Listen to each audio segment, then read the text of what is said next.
Nabitin daw sina Senators Rodante Marcoleta at Amy Marcos sa pagpapatuloy ng Blue Ribbon Committee hearing kahapon. Para sa update, magbabalita live mula sa Senado si Mobile Journal Merimon Reyes. Merimon, una sa lahat, bakit daw wala si Senator Amy sa hearing kahapon? Sherry, may kinailangan daw asikasuhin sa mata ng senadora. Sabi ni Senator Rodante Marcoleta, kinailangan daw patakan yung mata ni Senator Amy Marcos kaya hindi siya nakadalo sa pagdinig ng Senate Blue Ribbon Committee kahapon.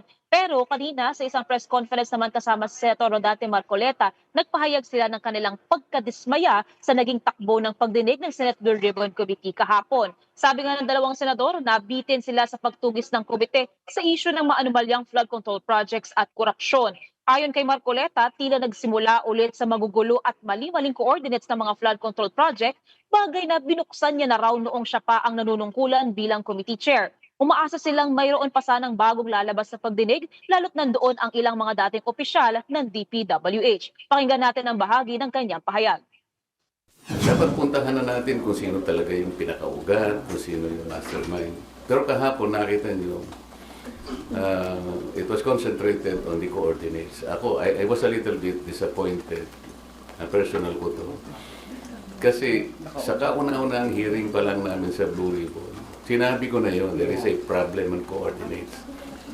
So, ibig sabihin, kahapon lang nila na naisip na totoo pala yun.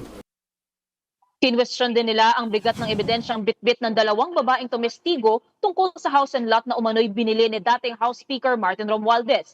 Dapat daw ipatawag o ipadala sa Senado ang mga dokumentong nakakapagpatunay nito at hindi lang ang mga testimonyang binitbit ni na alias Joy at Maria.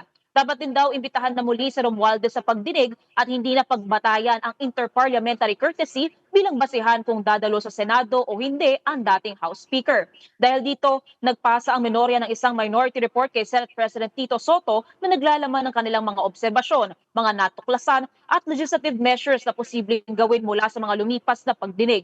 Laman din ng minority report ang mga personalidad na ayon kay Senador Marcoleta ay tinuturo ng mga ebidensya na dapat managot at kanilang irerekomendang makasuhan. Para kay Senator Amy, dapat din daw imbestigahan ng komite ang mga inilabas na video ni dating Ako Bicol Partless Representative Zaldico, lalo ang mga pangalang binanggit ng kongresista. Pakinggan natin ang bahagi ng kanyang pahayag. Some may argue that Saldico's videos are inadmissible indeed in a court of law. It should be clear that the Blue Ribbon Committee of the Senate is not a court. Its proceedings are investigative, not adjudicatory.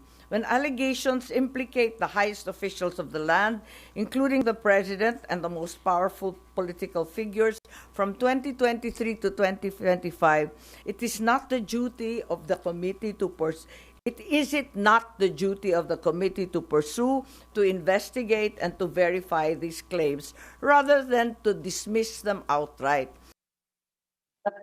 Cheryl, samantala nang tanungin naman si Senator Amy patungkol sa impeachment complaint na inahain laban sa kanyang kapatid na si Pangulong Bongbong Marcos, hindi pa raw nababasa ng buo ng senadora ang complaint pero natawag niyang itong isa na namang drama na magtatagal ng isang taon. Cheryl. Maraming salamat, Mobile Journal Merimon Reyes.